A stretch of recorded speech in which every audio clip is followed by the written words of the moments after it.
प्रिय दर्शकों, आप सभी लोगों को तहे दिल से Arunachal Adventist world radio channel पे स्वागत करती हूँ। मेरा नाम है ललरिन फेलिस साइलो और आज हम द मिनिस्ट्री ऑफ हीलिंग किताब से अध्ययन प्राप्त करेंगे, जो कि इस किताब को एलन जी वाइट ने लिखा है। और इस किताब की जो कंटेंट है ये आप स्क्रीन पर देख सकते हो।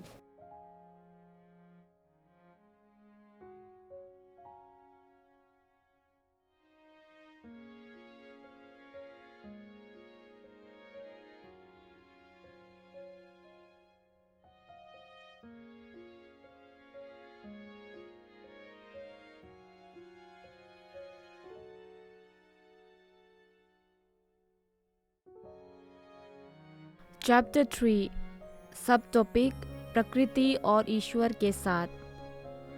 पृथ्वी पर उद्धारकर्ता का जीवन प्रकृति और ईश्वर के साथ संवाद का जीवन था।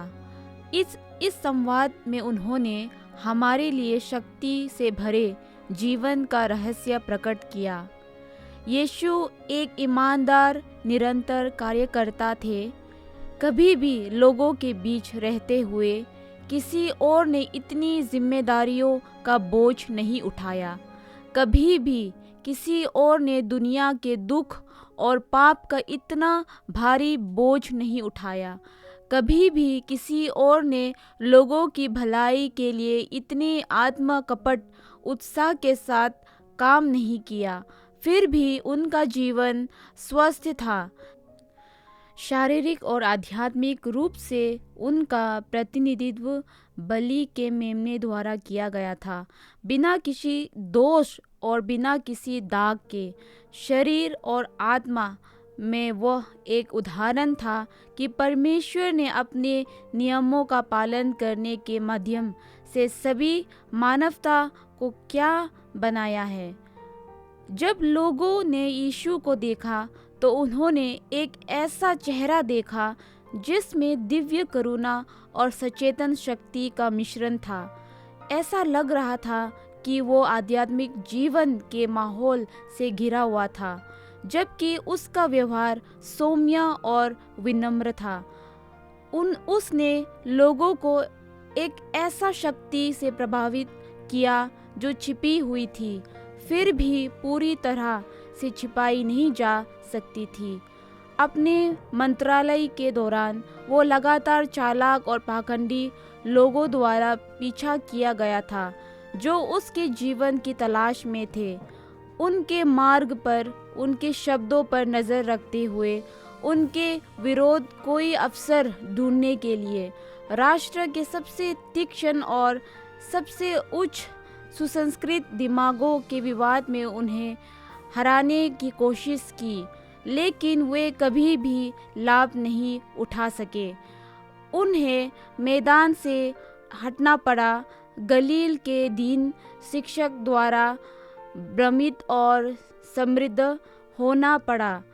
मसीह की शिक्षा में एक ताजगी और एक ऐसी शक्ति थी जिसे मनुष्य ने पहले कभी नहीं जाना था। यहाँ तक कि उनके शत्रुओं को भी यह स्वीकार करने के लिए मजबूर होना पड़ा, इस मनुष्य की तरह कभी कोई बात नहीं हुई। यीशु का बचपन गरीबी में बीता, लेकिन वो भ्रष्ट युग की कृत्रिम आदतों से अछूता रहा। बड़ाई की बेंच पर काम करते हुए, घर के बोझ को उठाते हुए, आज्ञाकारिता और परिश्रम के पाठ सिखाते हुए उन्होंने प्रकृति के दृश्यों के बीच मनोरंजन पाया। प्रकृति के रहस्यों को समझने की कोशिश करते हुए ज्ञान प्राप्त किया। उन्होंने परमेश्वर के वचन का अध्ययन किया और उनके सबसे अधिक प्रसन्नता के घंटे तब मिले जब वे अपने श्रम के दृश्य से हटकर खेतों में जा सकते थे, शांत घाटियों में ध्यान लगा सकते थे, पहाड़ की ढलान पर या जंगल के पेड़ों के बीच परमेश्वर के साथ संवाद कर सकते थे। सुबह सुबह वे अक्सर किसी एकांत स्थान पर ध्यान लगाते, शास्त्रों की खोज करते या प्रार्थना करते हुए पाए जाते थे।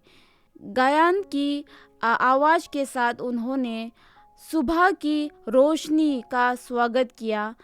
धन्यवाद के गीतों के साथ उन्होंने अपने श्रम के घंटों को खुश किया और थके हुए और निराश लोगों को स्वर्ग की खुशी दी। अपने मंत्रालय के दौरान यीशु ने काफ़ी हद तक बाहरी जीवन जिया। एक जगह से दूसरी जगह की उनकी यात्राएं पैदल ही होती थी और उनकी ज़्यादातर शिक्षाएं खुली हवा में दी जाती थी। अपने शिष्यों को प्रशिक्षित करते समय वे अक्सर शहर की उलझन से दूर खेतों की शांति में चले जाते थे, क्योंकि वे सादगी, विश्वास और आत्मत्याग के पाठों के साथ ज़्यादा सामंजस्य बिठाना चाहते थे। यह पहाड़ के किनारे के पेड़ों के नीचे था, लेकिन गलील की झील से थोड़ी दूरी पर, जहाँ यीशु ने अपने शिष्यों को सिखाया था। 12 को प्रेरिताई के लिए बुलाया गया और पहाड़ी उपदेश दिया गया। मसीह को अपने आसपास लोगों को नीले आसमान के नीचे, किसी घास वाली पहाड़ी पर या झील के किनारे समुद्र तट पर इकट्ठा करना पसंद था। यहाँ अपनी खुद की रचना के कामों से घिरे हुए वो उनके विचारों को कृत्रिम से प्रकृति की ओर मोड़ सकता था। प्रकृति के विकास और विकास में उसके राज्य के सिद्धांत प्रकट हुए। जैसे जैसे मनुष्य को अपनी आंखें परमेश्वर की पहाड़ियों की ओर उठनी चाहिए और उसके हाथों के अद्भुत कामों को देखना चाहिए, वे दिव्य सत्य के अनमोल सबक सीख सकते हैं। भविष्य के दिनों में दिव्य शिक्षक के सबक प्रकृति की चीज़ों द्वारा उन्हें दोहराए जाएंगे। मन ऊपर उठेगा और दिल को आराम मिलेगा। यीशु ने अपने काम में अपने साथ जुड़े शिष्यों को अक्सर कुछ समय के लिए छोड़ दिया ताकि वे उनके घर जाकर आराम कर सके, लेकिन उन्हें अपने काम से दूर करने के उनके प्रयास व्यर्थ थे। पूरे दिन वो अपने पास आने वाली भीड़ की सेवा करता था और शाम को या सुबह सुबह वो अपने पिता के साथ संगति के लिए पहाड़ों के पवित्र स्थान पर चला जाता था। अक्सर उनके लगातार परिश्रम और रब्बियों की शत्रुता और झूठी शिक्षाओं के साथ संघर्ष ने उन्हें इतना थका दिया कि उनकी माँ और भाई, यहाँ तक कि उनके शिष्यों को भी डर लगा कि उनकी जीवन बलिदान हो जाएगा।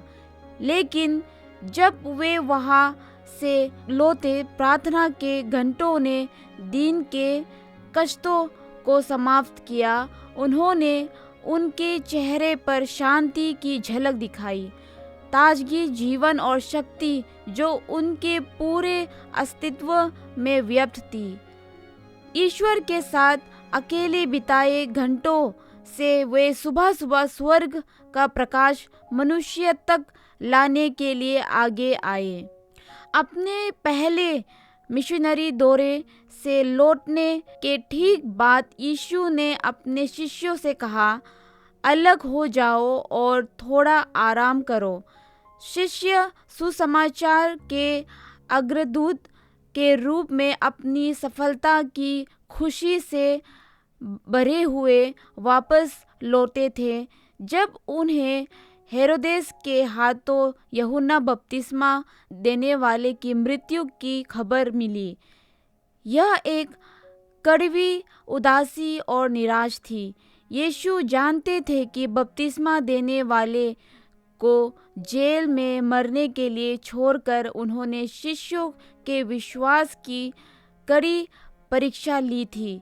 दयापूर्ण कोमलता के साथ उन्होंने उनके दुखी, आंसू से सने चेहरों को देखा, उनकी खुद की आंखों और आवाज में आंसू थे जब उन्होंने कहा, तुम सब अलग होकर किसी सुनसान जगह में चले जाओ और थोड़ा आराम करो। बेथेस्दा के पास गलील सागर के उत्तरी छोर पर एक सुनसान इलाका था जो वसंत की ताजी हरियाली से सुंदर था, जो यीशु और उनके शिष्यों के लिए एक स्वागत योग्य विश्राम स्थल था। इस स्थान के लिए वे झील के उस पार अपनी नाव के में सवार होकर निकल पड़े। यहाँ वे भीड़ की उलझन से अलग होकर आराम कर सकते थे। यहाँ शिष्य फरीसियों के जवाबों और आरोपों से विचलित हुए बिना मसीह के वचनों को सुन सकते थे। यहाँ वे अपने प्रभु की संगति में थोड़े समय के लिए संगति का आनंद लेने की आशा करते थे। यीशु के पास अपने प्रियजनों के साथ अकेले रहने के लिए बहुत कम समय था, लेकिन उनके लिए वे कुछ पल कितने कीमती थे। उन्होंने सुसमाचार के कार्य और लोगों तक पहुंचाने में अपने श्रम को और अधिक प्रभावी बनाने की संभावना के बारे में एक साथ बात की। जैसे ही यीशु ने उनके लिए सत्य के खजाने खोले, वे दिव्य शक्ति से उत्साहित हो गए और आशा और साहस से प्रेरित हो गए। लेकिन जल्द ही भीड़ ने उन्हें फिर से ढूंढना शुरू कर दिया, यह मानते हुए कि वे अपने सामान्य विश्राम स्थल पर चले गए हैं। लोग उनके पीछे पीछे वहां चले गए। 1 घंटे का आराम पाने की उनकी आशा भी विफल हो गई, लेकिन भेड़ों के अच्छे चरवाहे के शुद्ध दयालु हृदय की गहराई में इन बेचैन प्यासी आत्माओं के लिए केवल प्रेम और दया थी। पूरे दिन वे उनकी ज़रूरतों को पूरा करते थे और शाम को उन्हें अपने घर जाकर आराम करने के लिए विदा कर देते थे। दूसरों की भलाई के लिए पूरी तरह समर्पित जीवन में उद्धारकर्ता ने निरंतर गतिविधि और मानवीय ज़रूरतों के संपर्क से दूर रहना, एकांतवास और अपने पिता के साथ अखंड संवाद की तलाश करना आवश्यक समझा। जब उनके पीछे चलने वाली भीड़ विदा हो जाती है तो वे पहाड़ों में चले जाते हैं और वहां अकेले में भगवान के साथ इन पीड़ित पापी जरूरतमंद लोगों के लिए प्रार्थना में अपनी आत्मा को उंडेल देते हैं। जब यीशु ने अपने शिष्यों से कहा कि फसल बहुत है और मजदूर कम है, तो उसने उन्हें निरंतर परिश्रम की आवश्यकता पर जोर नहीं दिया, बल्कि उनसे कहा, इसलिए तुम फसल के स्वामी से प्रार्थना करो कि वो अपने खेत में मजदूर भेजे। अपने पहले शिष्यों की तरह ही आज भी अपने मेहनती मजदूरों से वो करुणा के ये शब्द कहता है, तुम जब सब अलग हो जाओ और थोड़ा आराम करो। जो लोग ईश्वर के प्रशिक्षण में हैं, उन्हें अपने दिलों, प्रकृति और ईश्वर के साथ संवाद के लिए शांत समय की आवश्यकता है। उनमें एक ऐसा जीवन प्रकट होना है जो दुनिया, उसके रीति रिवाजों या उसके व्यवहारों के साथ सामंजस्य में नहीं है, और उन्हें ईश्वर की इच्छा का ज्ञान प्राप्त करने के लिए व्यक्तिगत अनुभव की आवश्यकता है। हमें व्यक्तिगत रूप से उसे हृदय से बात करते हुए सुनना चाहिए।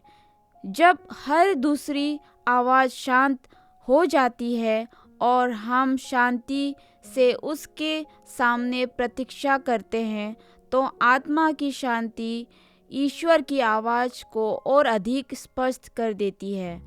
वो हमें आदेश देता है, चुप रहो और जान लो कि मैं ईश्वर हूँ। यह ईश्वर के लिए सभी श्राम के लिए प्रभावी तैयारी है। भगती हुई भीड़ और जीवन की तीव्र गतिविधियों के तनाव के बीच जो इस तरह तरोताज़ा हो जाता है, वो प्रकाश और शांति के वातावरण से घिरा होगा। उसे शारीरिक और मानसिक शक्ति दोनों का एक नया उपहार मिलेगा। उसका जीवन एक सुगंध को बाहर निकालेगा और एक दिव्य शक्ति को प्रकट करेगा जो मनुष्य के दिलों तक पहुँचेगी।